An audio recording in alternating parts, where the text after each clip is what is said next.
Wing Women Weekend Nashville! Woohoo! Our next Wing Women Weekend takes place in Nashville, Tennessee, January 17th to 20th, 2025. Are you a woman in the LGBTQIA+ community who is looking to make friends, relax, unwind, and have fun? You have a burning desire to be a part of the queer community, but you're too shy to go out on your own. If so, then this event is for you. Join your Wing Women hosts, Anne-Marie Zanzal and Tonda McKay, for some socializing, Southern barbecue, dancing at the Lipstick Lounge, one of America's last remaining lesbian bars, and much more. This is the perfect opportunity to step out of your comfort zone and make new queer friends, aka your Wing Women. Spaces are limited. Don't delay. Reserve your spot today. For more information and to sign up, visit www.wingwomenweekend.com. That's wingwomenweekend.com.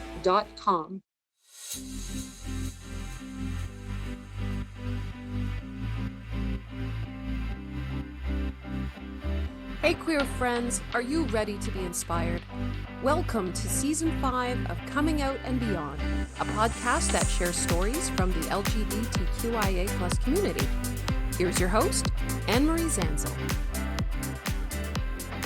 Hi, it's Anne-Marie here, and I want to welcome you back to another episode of Coming Out and Beyond.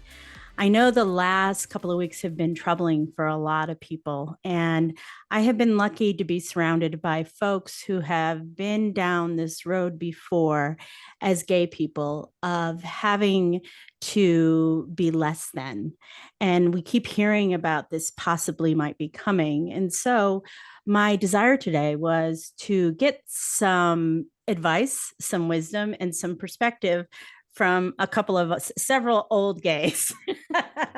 I say it tongue in cheek because they are not old. They have great perspectives and great wisdom about what we're going to talk about today. My first guest is Pam Nuchols, and she lives in Knoxville, Tennessee, and she's a licensed clinical social worker in private practice. My second guest today is Robert McNamara. He is a retiree from General Motors, and he is the founder of Franklin Pride in Franklin, Tennessee. And the third person is my wife, Tonda McKay, an official old gay. Which you all have heard from her on this podcast before. I'm going to have Pam and Robert share a little bit of their story, their own coming out stories. But if you want to hear Tonda's story, we will be linking it down in the show notes, and you can hear more about Tonda's story today. So Pam and Robert, one of you tell me your story. Go ahead, I'm okay Pam. with you going, Robert. I feel pretty good about that. Okay, Robert, tell me your story. Okay, I'm Robert McNamara. I am an old queen. Been around forever. My coming out story is it's staggered. You know, everybody's story is so much different. But I probably was 21 before I really officially came out, even to myself, and then slowly to my family, and it escalated from there. But I grew up in a small town in Michigan, raised in the Catholic Church, and it was just taboo. I had no peers, nobody to look up to, or no. There was nothing, no talk of, other than disparagingly, people were called faggot and queer and this and that, and people were harassed at school, that looked, for whatever reason, just weren't macho. And fortunately, with as many siblings as I have, nobody messed with me. I was a prime target, but nobody. Yeah. No one dared mess with me. I know I read a little of your bio, and you are 9th of 17 children, right? That's correct. Yeah. That is a lot of kids. So, Irish Catholic? Give your Yes. army. You had Yes, your of own army. course. So just Yeah. so you know, I'm half Irish Catholic on my mother's side. Went to Catholic school, did all that stuff. So I sort of understand. Did you go to Catholic school in Michigan or public school? No. No. Okay. It was a small town. There was no, there was we had catechism, I think every Wednesday night we went. PCD. Yeah. Yeah. Yeah. Um, so yeah, so with all that built-in protection, no one dared mess with me. So plus I wasn't really out, I mean, I was not out. Mhm. I really wasn't even out to myself at that point.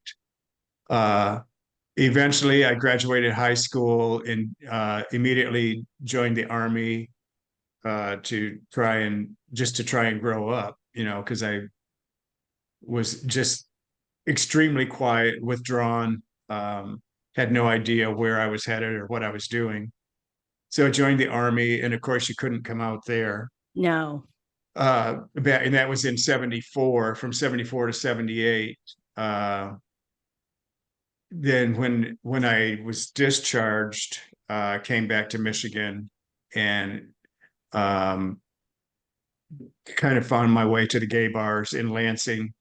I was driving cab, so I knew where the gay bars were, and found my way there, and eventually came out and started working at one of the gay bars as a waiter Mhm. when I was laid off from GM. Um, so then incrementally I came out to my family, and then at work, and then to the world eventually. Mhm. Like, Mhm. hey, I'm here. Mhm. Mhm. So I have a question of curiosity that really has nothing to do with the gay stuff. Did you join the army to avoid the draft? no, the draft, there was no draft at that point. In 74, the draft had ended. Okay. All right. Because my So brother joined the army the Army Reserve to join Yeah. I was just curious. Okay. Yeah. Thanks, Robert. Okay, Pam, your turn. My turn. I'm from Oak Ridge. I grew up in Oak Ridge, which is west of Knoxville, and we attended Southern Baptist Church. And in being a member of that Southern Baptist Church, it meant we were at church at least 4 nights out of the week. And I was also one of those people that would knock on your door and ask you if you would like to have Jesus Christ come into your life as your personal savior. So I did not know I was gay. It didn't even occur to me. Then I went to the University of Tennessee, and I started running around with a group of athletic women. We were playing sports, intramural football, intramural basketball, intramural softball, tug of war, blah, blah, blah. And a boy that I was seeing at the time, now when I say see, we never, I was still a virgin. How about that? So we never did the whole penis vagina thing. So he said, your friends are a bunch of dykes. And I said, I'm sorry, what? You had no clue I had what no a dyke clue. was? And so he said, your friends are a bunch of dykes. And I said, what is that? Oh, So wow. I was we were so Sheltered. protected as children that I didn't know that this was a thing. And especially didn't know it was a thing that I could do or be a part of. So he told me what a dyke was, and I started looking around, and yeah, they were gay. And it occurred to me at that time that the fun that I was having with them and the feelings I had for them and the feelings I'd had for other people in high school, I was gay. So Mhm. That was in 84, 85. So my sophomore year in college, I decided that I would tell my friends that were queer that I think I am too. And they're like, no, you're not. No, you're not. No, you're not. I'm like, well, you don't know. Well, you've got a friend named Matthew. And I'm like, he's just, yeah. So they basically said that you're not out as a lesbian until you have sex with a woman. And so I knew my goal was to get laid or to You understood the assignment. or perform. Yeah. And so I went out and found a nice woman, and we had sex, and I came back to the dorm and said, guess what? I'm gay. So I'm such a rule follower. So I followed the rules. I accepted the assignment, and then I Get started a little the journey. extra credit for that assignment too. What's that? I said, you did a little extra credit for that Well, assignment. so here's the deal. I sort of felt like I had a lesbian visa card. Mhm. And so since God was going to kill me anyway for being a lesbian, that I could use it up until my death. And so I can tell you that I swiped that card frequently and often, because if I was going to die, I was going to have fun before I did it. That's And Oh. so, needless to say, I got in trouble with the warranty on the card, and people were calling people, and so I had to lose the lesbian card. And he didn't kill me, and so I thought, well, I guess this is how it goes.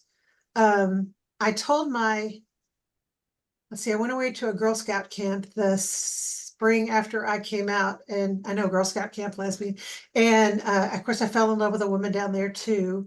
And I was so happy about how happy I was. I told my childhood friend, hey, guess what? I'm gay, and I've dated this many people, because I thought I was pretty proud of that. I've dated 5 people.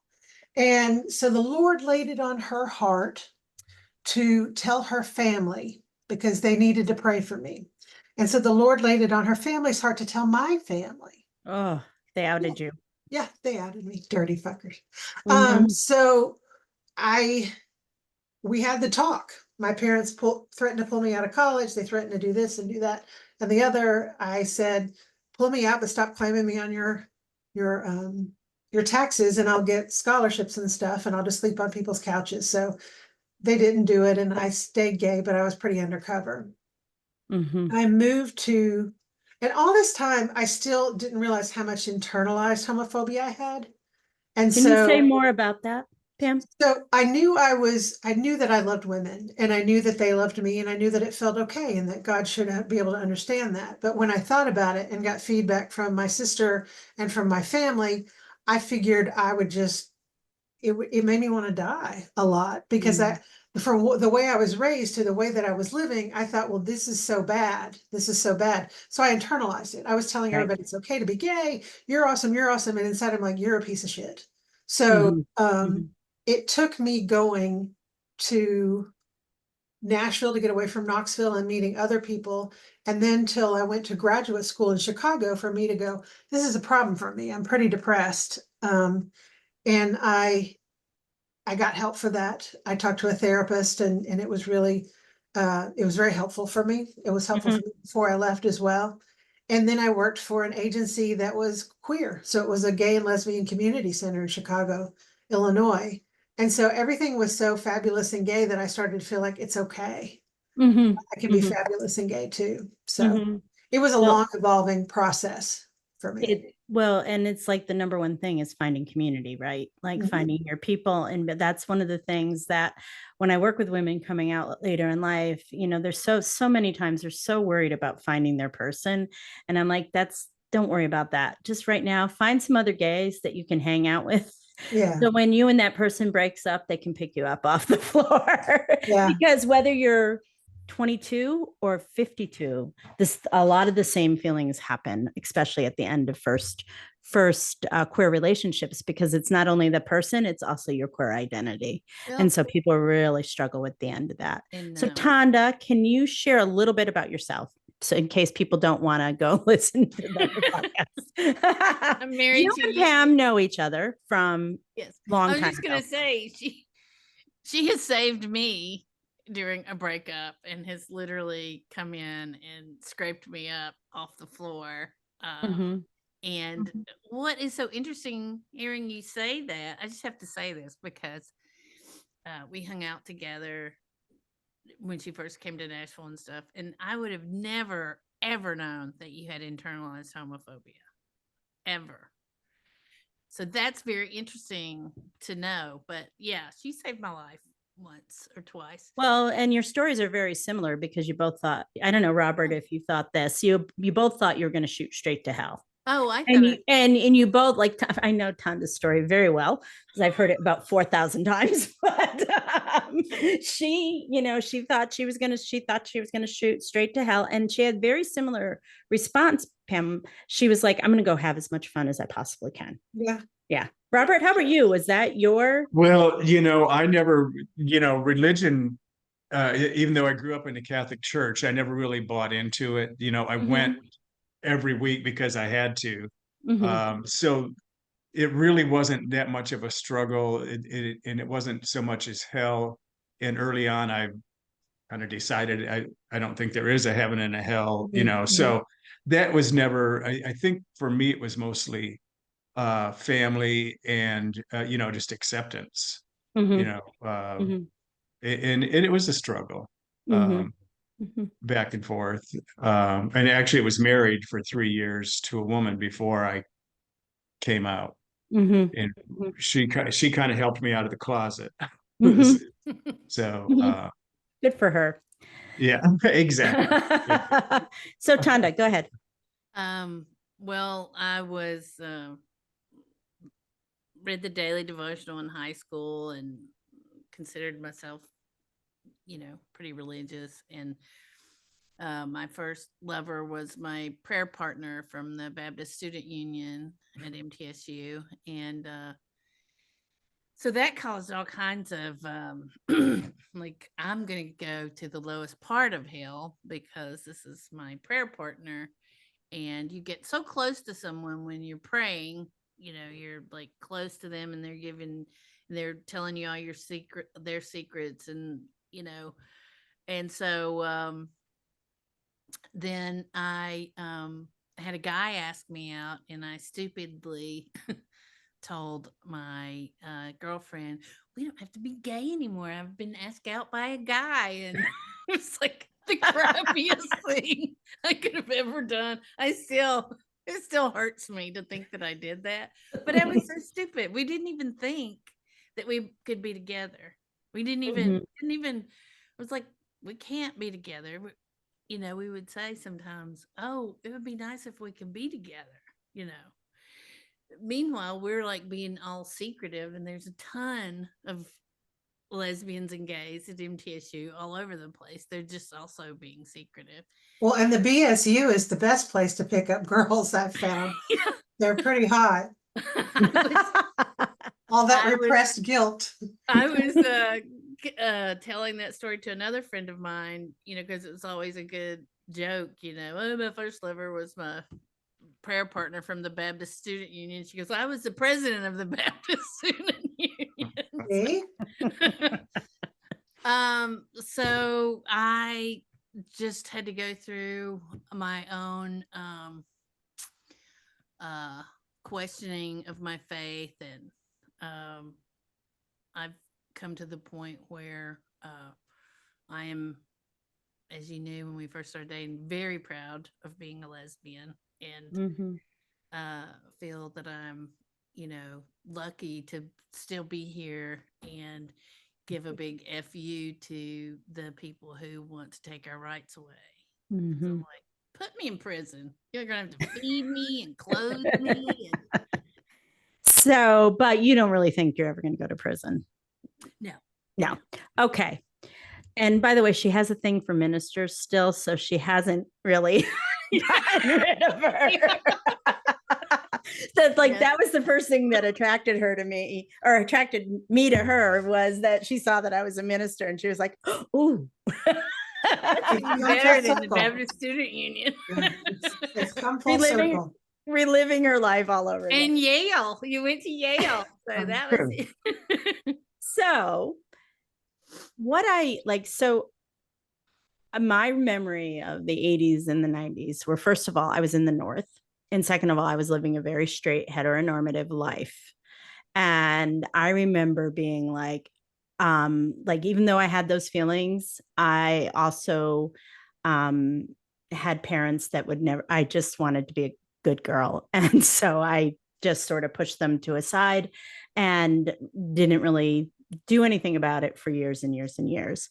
But I remember the culture, and I especially remember the culture around AIDS and all of those things, because since I was a subconsciously closeted homosexual, I followed gay news all the time. Like, I read it constantly and stuff like that. So I was very aware about what was going on, like in the political area, in the news. But what was it like for kids who have no experience of this? What was it like being gay back in the mid 80s, early 80s, mid 80s, late 80s, 90s? How did you have to live your life? Well, mostly closeted. Very few people, some people were out, but in the 80s, mostly not, in the cities. By then, I was living in the 80s, I was living in Lansing, Michigan, which is the capital, but it's still a pretty small town. And there was a thriving gay community there, not to the point, there were no organizations, but there was couple of gay bars. And so there was community. And I worked at one of those bars, and most of the people that came, they would come through the back door. They would park 2 or 3 blocks away and come through the alley and come in the back door.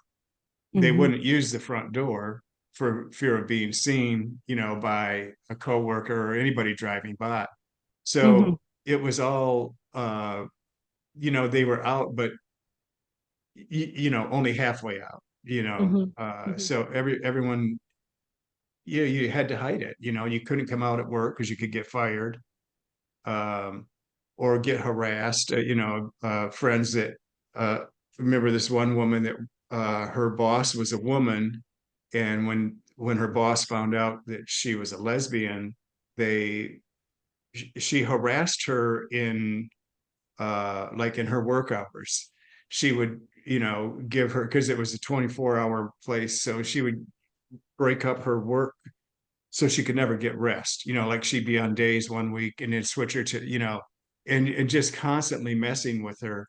And it was a job that she didn't want to give up. But it just was, it was legal then. You could harass anybody you wanted to. I mean, she had no legal grounds to say, "Hey, stop harassing me," and that happened a lot. So you had to be on the down low, basically. Was it still at the point where police were doing raids of gay bars, or had that gone by at that point? That had gone by, and not in Michigan. I think here in Nashville, I've heard stories of that happening all the time. But in Michigan, so that didn't happen in Michigan, where I was anyway. They would, in around 86, 87, they had a thing where they would go, and a lot of men would go to the parks and stuff to meet. I mean, they may still, I don't know. And so they were going and pretending for some reason, they had a huge push. And I remember going to a meeting back then. We were going to try to do something in Nashville. And I remember there weren't any lesbians in it. It was the lesbians were coming out to help the gay men because they were the ones getting arrested. And I remember these 2 gay men going, "We thought all lesbians hated gay men." I was like, "What? Yeah. What gives you that idea?" No, Right. So we had to learn to, we really had to learn to come together. And one of the things that, if you had a huge amount of friends, that you would have house parties and stuff, softball teams, like you said, sports, you had like a haven there, So one of the things I'm curious about is, how did you meet people? Like now when people are, we joke about this all the time. It's so much easier for people to meet people that are queer these days than it was back in the day. How did you meet people, and how did you signal to other people that, we're a gay couple or we're a lesbian couple? A little L on your forehead. Yeah. Because I'll tell you a very interesting story. So Tonda and I have a couple that lives down the street from us, and they were like, "I think that's a lesbian couple." And, we're like going back and forth about it. They asked us over to dinner. And so I said to them very innocently, "So are you guys a couple?" And Tonda was like, "Oh my God, I can't you asked that." And I'm like, what? And even though I'm the same age as you all, my coming out is 2016, you know, so I'm the class of 2016, so I have the mores and sensibilities of somebody that came out then. And so like asking that question was no big deal for me, but Tonda was horrified that I You asked did that not question. ask that question. But you also realized you sort of overreacted too. Well, After it you was just a asked that. gut feeling because you just didn't, even though you knew, if I'd have seen Pam and she was with somebody I didn't know that I thought might have been her mother, I wouldn't have said, "Hey, you're going to the gay bar late." I wouldn't have, you just didn't ask some. I mean, I've Assume, right. literally gone to my partner and I have gone to another couple's house for dinner, and it was all like, "Oh, we're just a bunch of friends."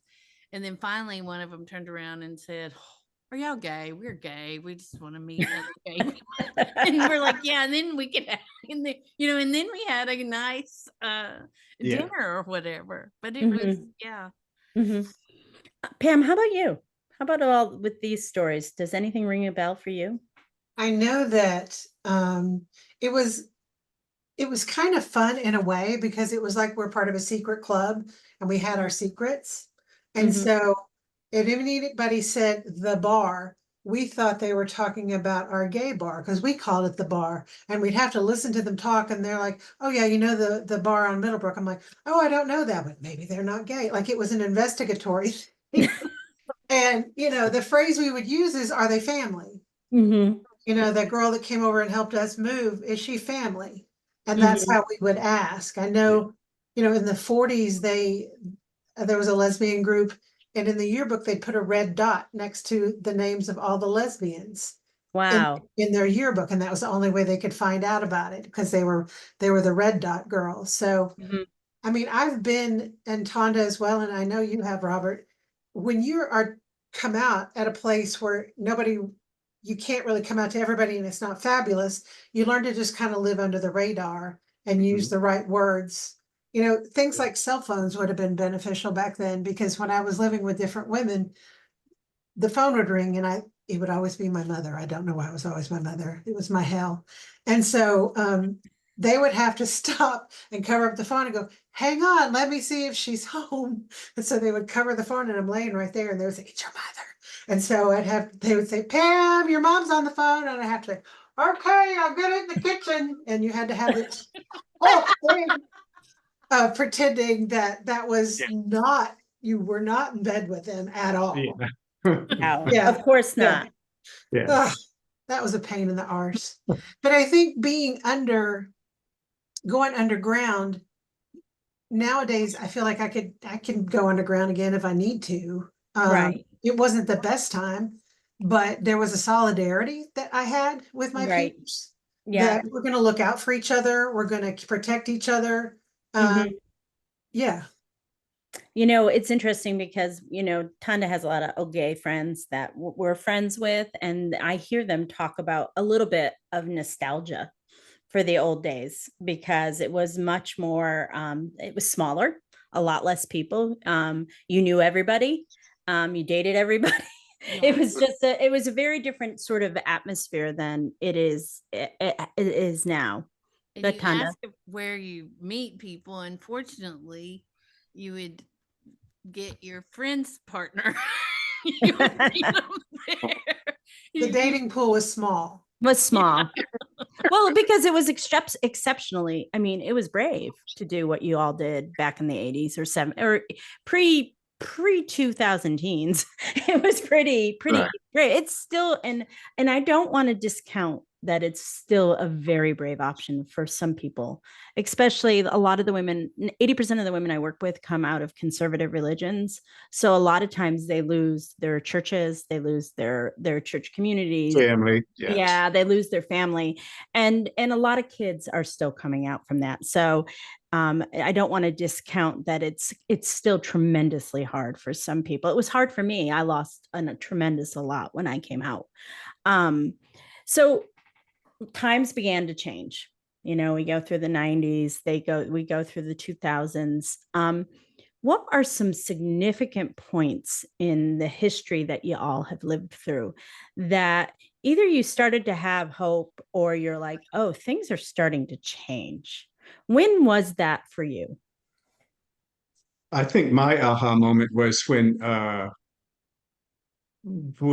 they first displayed the AIDS quilt uh, on the mall in Mall. Washington. Mm-hmm. And I had then moved from Lansing to Atlanta, Georgia, but I had just moved there. And my friends from Michigan were going to go. So I met them there.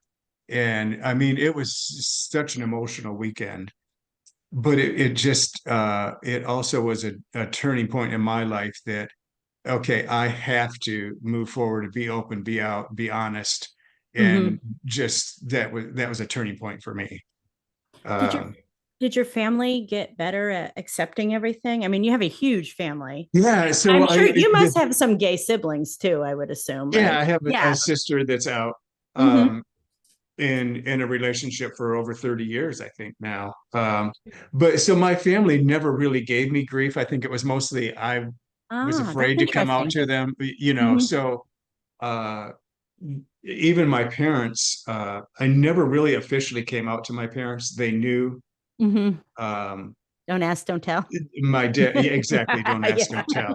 But they knew, and whoever I was with, they always accepted and loved them, and as they Mm-hmm. did, they're always welcome at the house. And so I think it was more I was afraid of spilling that beans than they were, you know, Mm-hmm. so it was eventually one by one I came out, and no one really had a problem with it, Mm-hmm. or at least to my face. If they did, Mm-hmm. it never was, exhibited to me. Mm-hmm. So Mm-hmm. so once I did come out, that kind of all smoothed over. Mm-hmm. And Pam, how about you? Like, as things changed, what really was like a pivotal moment for you in your own journey as a queer woman? Well, from the political climate, the first president I remember voting for was Bill Clinton. Mm-hmm. And Bill Clinton courted lightly the queer community by Mm-hmm. saying, I will advocate for you. I see you. Yeah. And then I don't know how many weeks he was into his presidency and he started the Don't Ask, Don't Tell. Right. And so I felt like I was used. You Mm-hmm. say you're down with me, but then you do what they tell you to do. Mm-hmm. And then we fought through the Bush years. Second Bush. First Bush was earlier.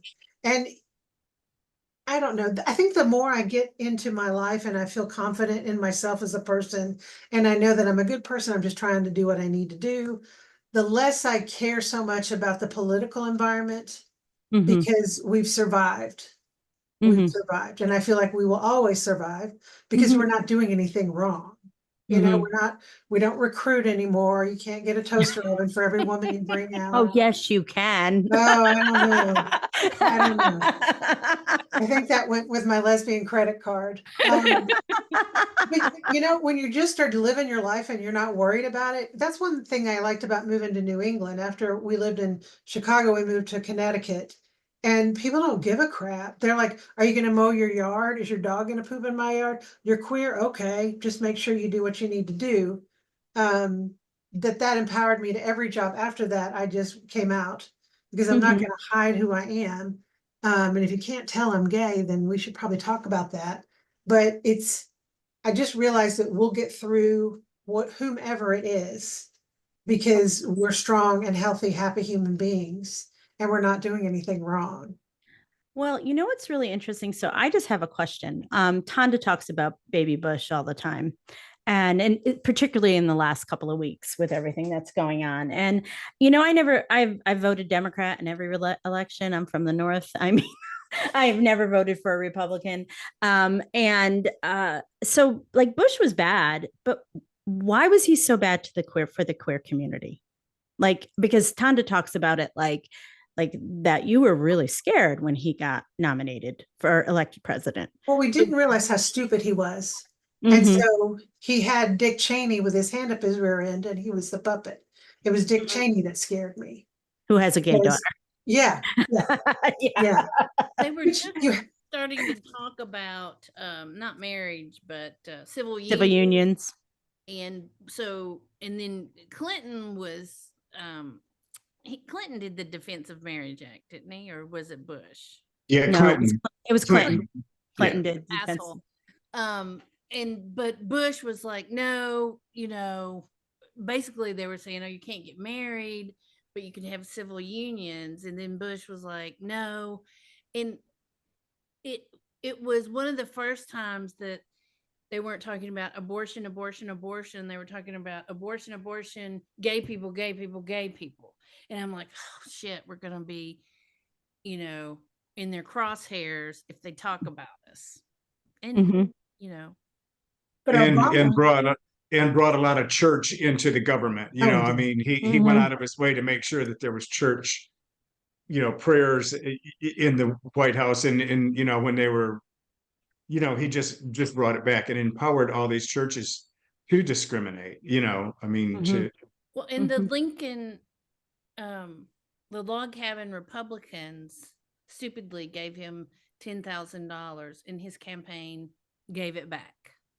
Mhm. When have you seen anybody give money back? Right. Yeah, exactly. Campaign, Pam, were you going to say something about Obama? So the thing to remember, even Obama came in and he didn't agree with gay marriage. Mhm. He wasn't down for it. It took a while for him to acclimate and realize and meet people and know people and move forward before he ever was able to sign that in. Mhm. So Mhm. I think when you're a politician, which I would never want to be, there's so many people coming at you that I think it's hard to figure out what you believe in and how to bring that to task. Mhm. Yeah, that's what I was going to say. Obama wasn't our pal in the beginning either. No, So but he got there, and evolution counts for a lot. He evolved, and I think that was Joe Biden that pushed him in that direction. I do Uh, too. but the evolution, once you start that evolution, it just goes like that. And he got on. Once he did, he got on board. I think full force. And Well, Do a you- lot of it started happening because who's the governor of California now? Greg Newsom. Newsom, Gavin started Gavin Newsom. marrying people in 2004 in California. Mhm. Well, that was just like a direct shot to that was like, and I think, I'd like to say they evolved, but I think the power of the gay vote has become more and more over time. oh, absolutely. Yeah, Right. well, and if we continue with Gen Zs right now, I mean, they're at 30%. That 30% of the Gen Zs say that they're queer. So that's going to become a much more powerful voting bloc as time goes on. Do you think gay marriage has anything to do with the targeting of the queer community right now by the Republican platform? Mm. I think they're happy about they're so onto the trans community. So my theory about that is because they're starting with the weakest, like it's very Machiavellian. They're starting with the weakest link of the queer community, and they're starting with children. And so their way in is through trans people. And I mean weakest link in the sense that even queer people, lesbian and gays and bisexuals sometimes have prejudice against trans people. That's what I mean by weakest link. Do you think that's true? Or I do you think think it's there's about a truth? opinions. Yes, I do. I do. But I think that it's deeper than that too. I don't think that is. I hadn't thought about that, but that rings very solid. But also, I think they just can't wrap their head around somebody transitioning. A lot, they just can't. It's a mind warp for them.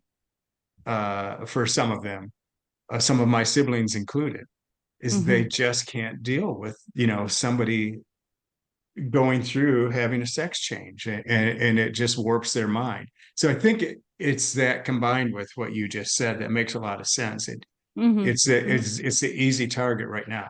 It's an easy we're target. kind Yeah. of we're the settled history, you know. I mean, we've been around, we're just boring old gay folk, you know. Oh, that's fine, we're tired of you, we don't have anything more to throw at you. Well,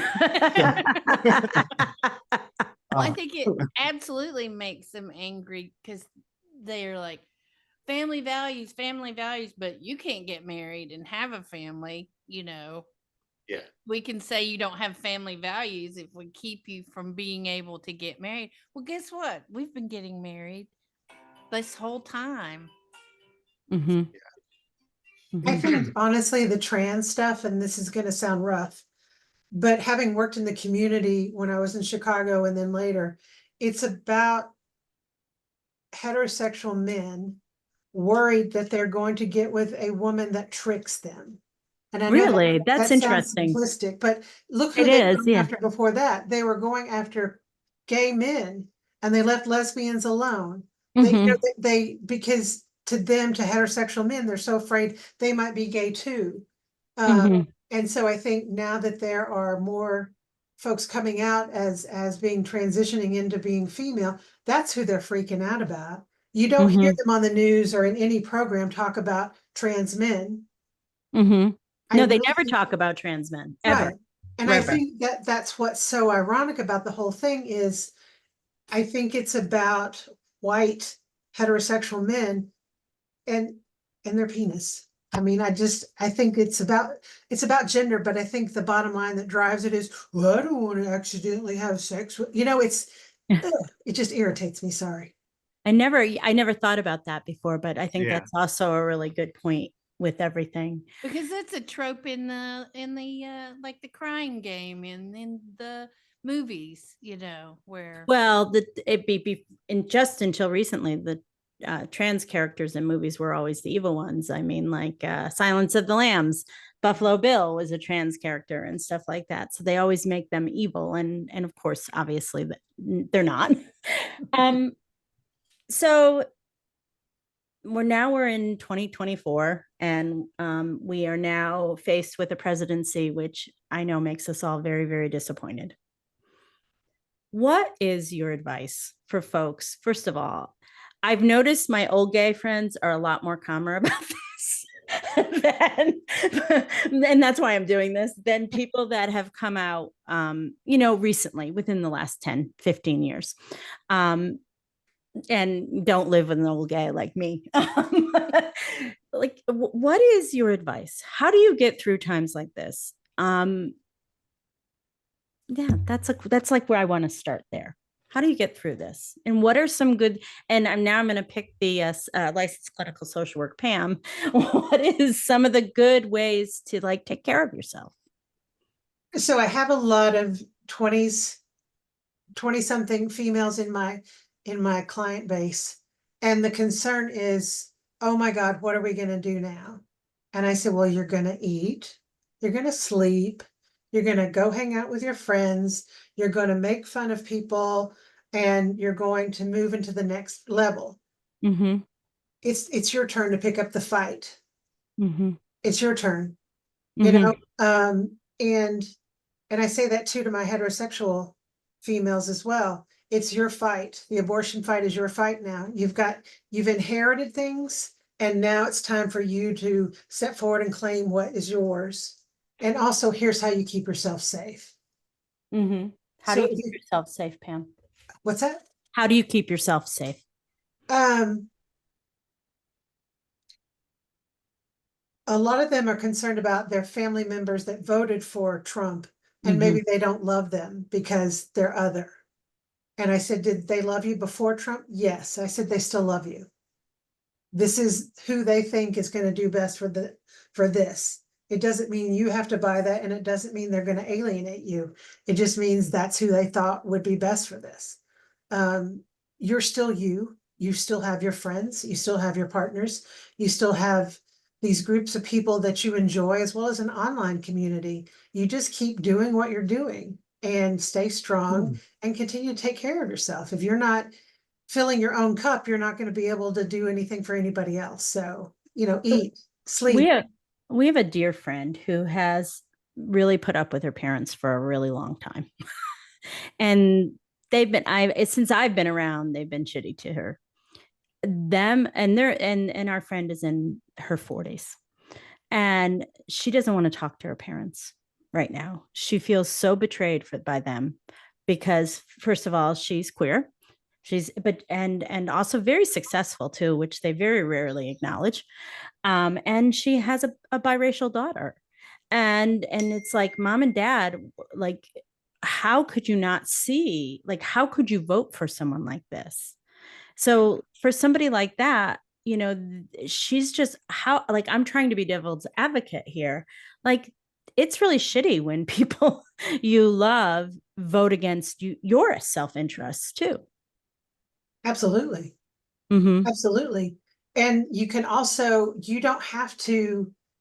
I would say kiss their feet. You don't have to continue to play that game with them. Why don't they see? Well, Why don't they see? Just yes. stand in your strength and say, this is who I am. It's not a big deal. And I'm going to move forward. And if you're going to talk to me about that stuff, we're not going to talk as often. That's what she's doing. If you can't stop that, that's why they have a block button on your phone and you block them for a while. We don't have to eat shit anymore.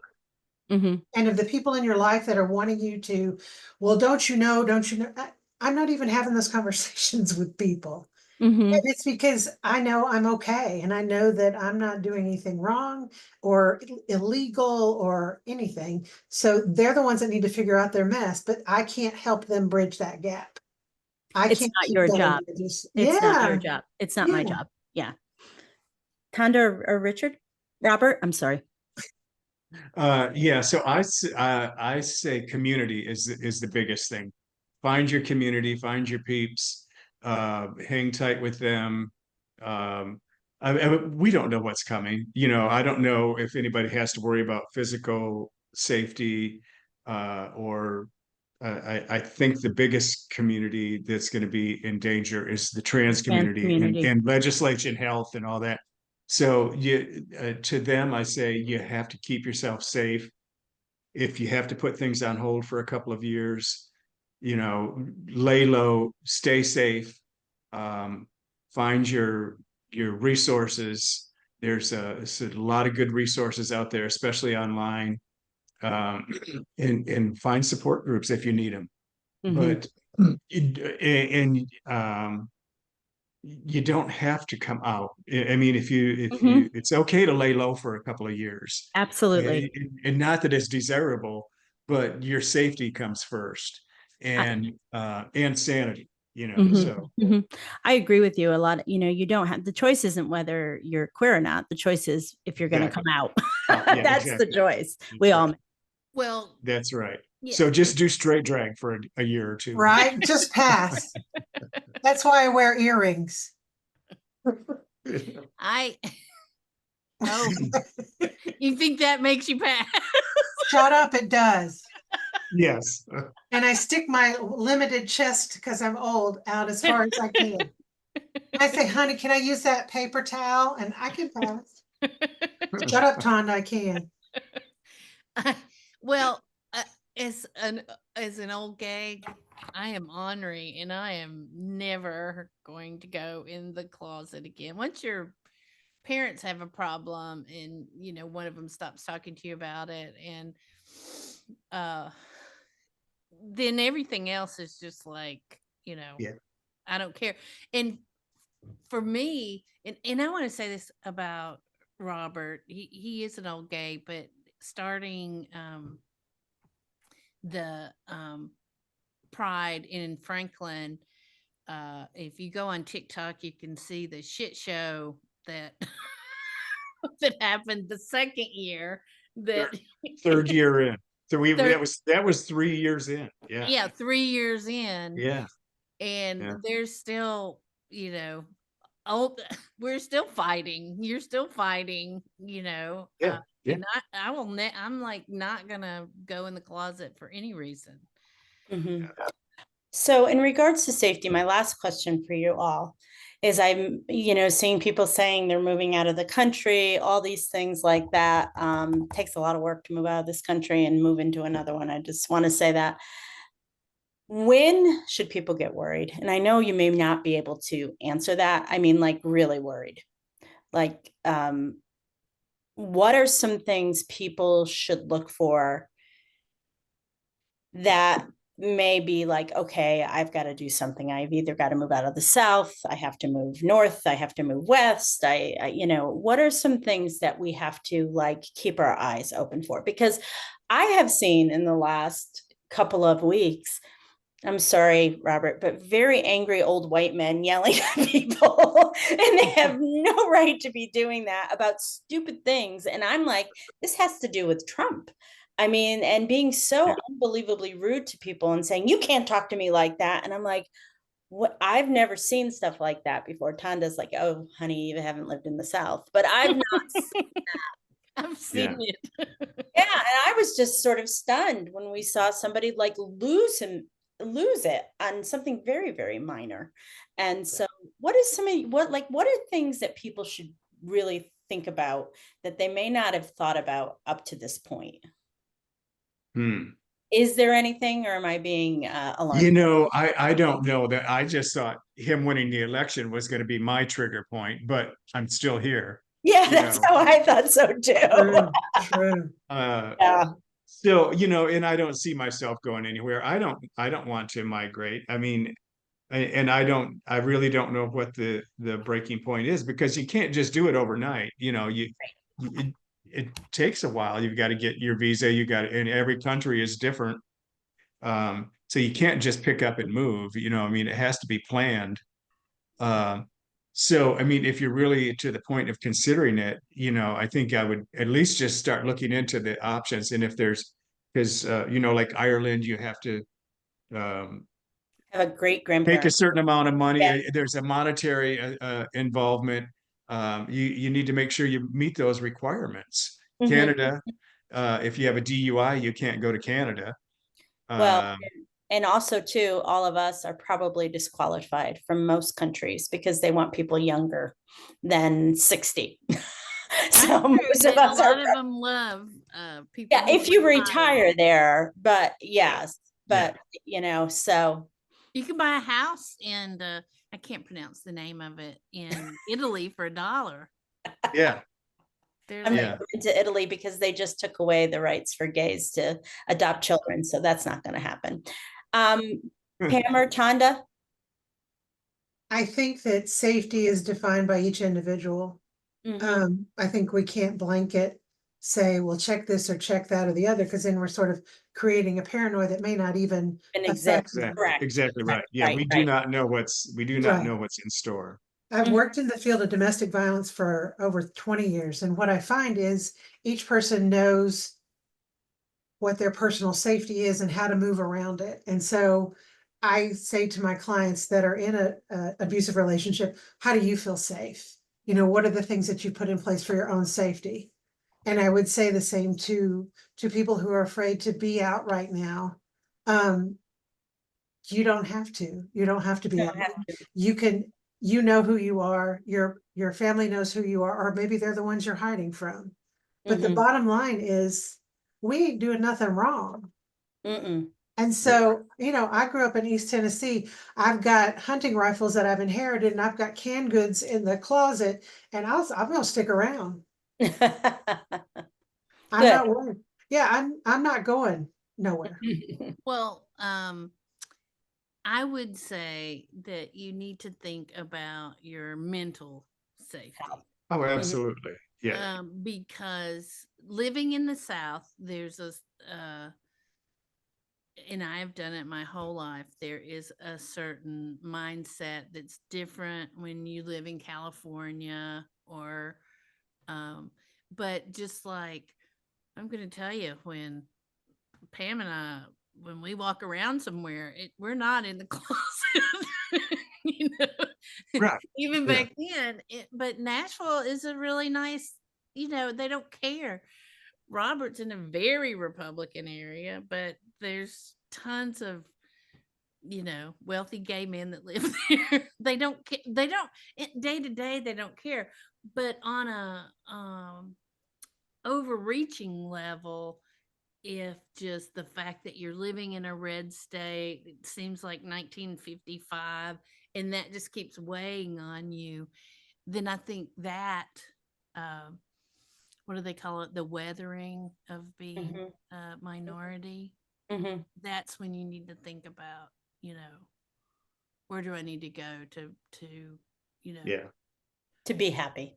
and, Or to and feel not, safe. It's actually more about feeling safe, I think, than Or just to be relaxed, to be able to just relaxed. relax, like going to Connecticut or, go to a blue state. I would do that before I would leave the country, I think, but So, who knows? When I was in Ireland, I did find a house. I've got my house picked out already, but so we're going to uh, switch gears here a little bit. And so, did y'all have a coming out song? yes, mine is I was working as a waitress in a cocktail bar, Human League. Ah, I love Because this I was working song. at You Joe want me, Cabello's baby? Lounge. That's right. That's right. I was working at Joe Cabello's Lounge when that song came out. And that was very early in my coming out stage. So yeah. And if you're not watching this on YouTube, Robert has he, him, queen as his pronouns, which I absolutely love. And you win today, Robert. Yes. All right, Pam, how about you? So I guess I never thought about, I think REO Speedwagon, I Can't Fight This Feeling Anymore. Oh, that's a great Yeah. one. Yeah. There's the Chapel Roan song that's out right now where it's the one when you wake up in the morning. What's the one Tana and her line is in that? Now now that we like have these songs. Nothing more than his wife. Yeah, and what's the line she says after it? She says, I told you so. Yeah. Anyway, sees something like I can't fight this feeling anymore. It's the same kind of genre right there. Mm-hmm.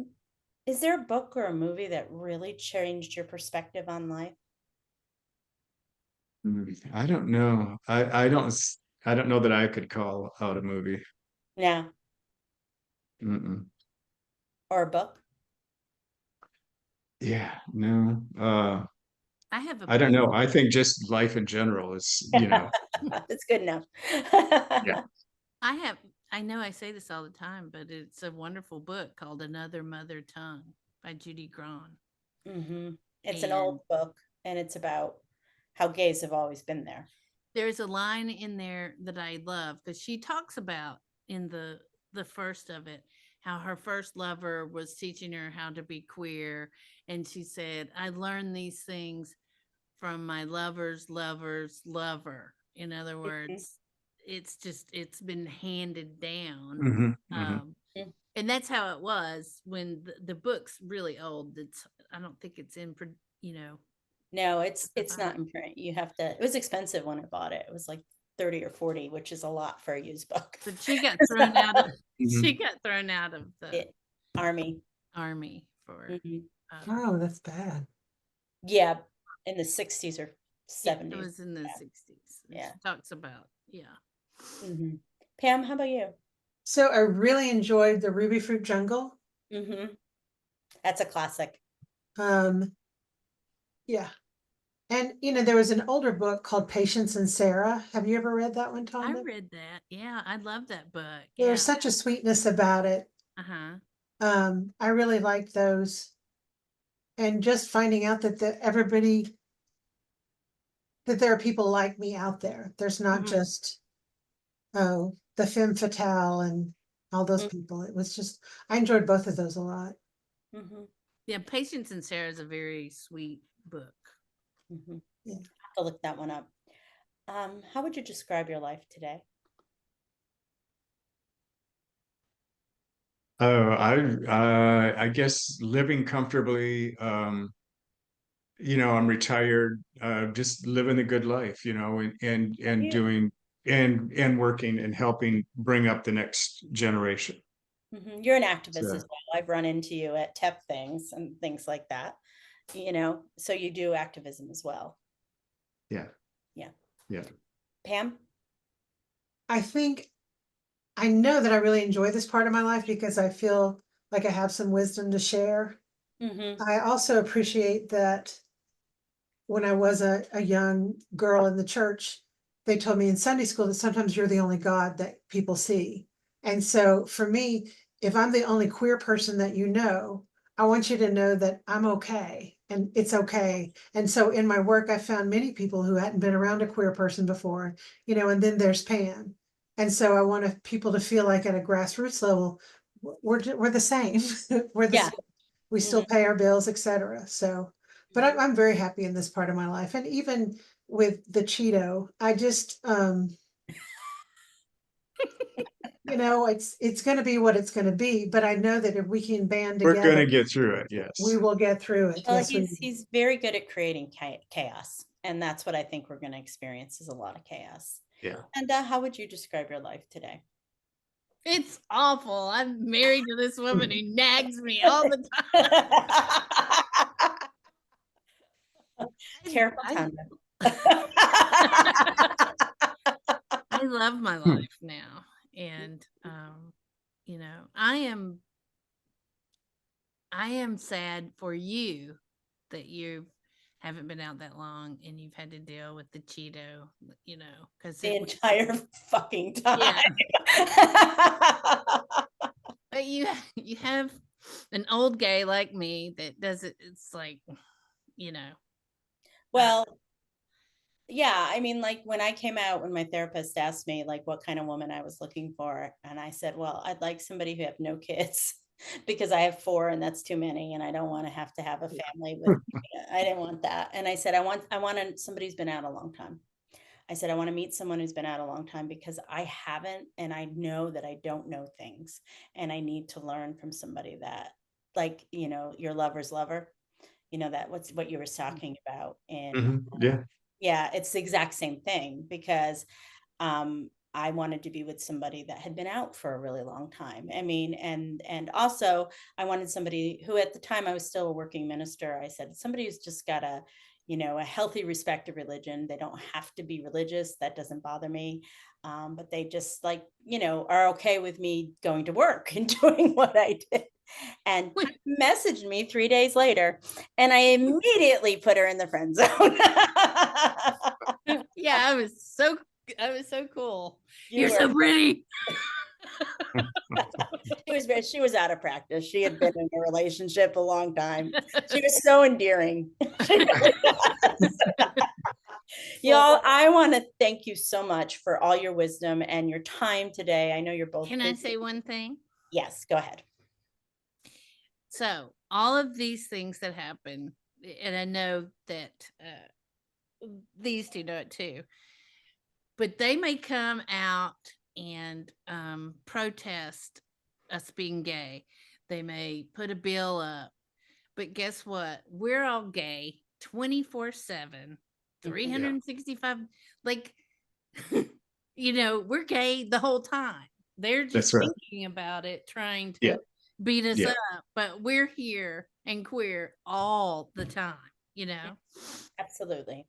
Thank you. That's what I hold on to. Thank you, Tonda.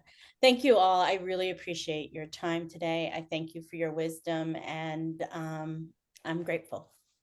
All right. Thanks for the invite. Yes, thank you. You've been listening to Coming Out and Beyond, LGBTQIA+ Stories with Anne-Marie Zanzal. New episodes of the Coming Out and Beyond podcast drop every other Friday. You can tune in at Apple Podcasts, Spotify, Google Podcasts, and at annemariezanzal.com. Be sure to hit subscribe when tuning in so you never miss an episode. And for more resources, articles, videos, and a free downloadable guide for coming out later in life, visit annemariezanzal.com.